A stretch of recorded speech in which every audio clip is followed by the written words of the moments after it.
In this video, you're going to see what a linear function is, and then we're going to see a few examples.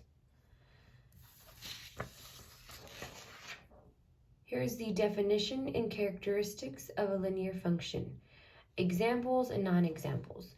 So the definition of a linear function is a function is linear if the rate of change, or slope, is constant between any 2 points. So if you take any 2 points, you're going to get the exact same slope. Characteristics. The graph is always a non-vertical line.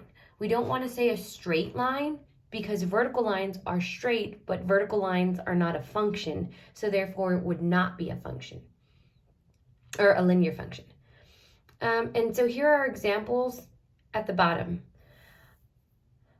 So let's look at some examples of a linear function given a table, equation, or graph.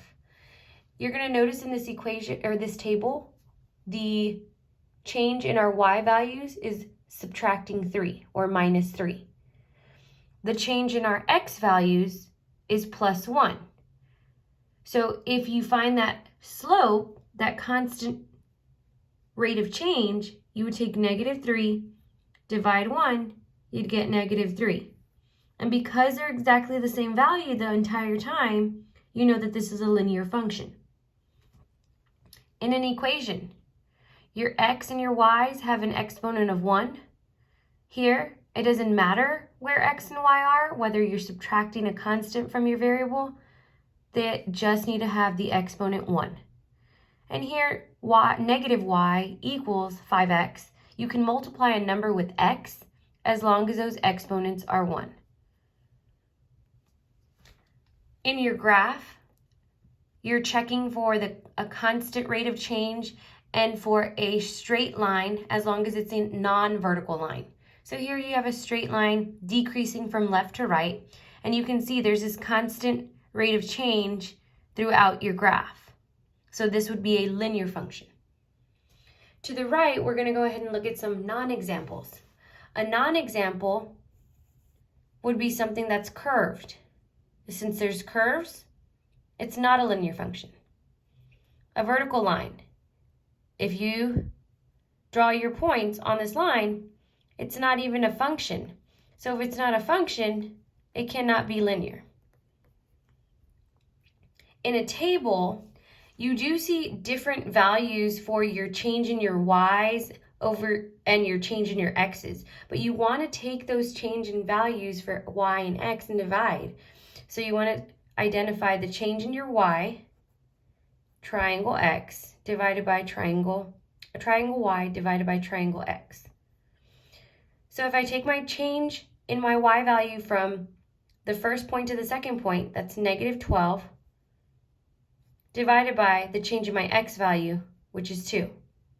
Negative 12 divided by 2 is negative 6. So that means every time I take the change in my y divided by the change in my x, I should get negative 6. But you're going to notice the next change is from negative 4, and they're adding 2 for the x's as well. So if I find my rate of change, negative 4 divided by a positive 2, you can see that that rate of change is not the same throughout those points. So this would be a nonlinear function. Examples of equations. Right here you see 3xy plus x equals 1. When x and y are multiplying, that is not a linear function. The next example has x cubed plus y equals negative 1. When your exponent is something other than 1, it is not a linear function.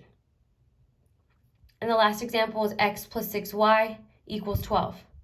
Here, you can't divide. So you want to remember, you can't multiply variables. No exponent other than 1. And you can't divide by a variable. for you to identify it as linear.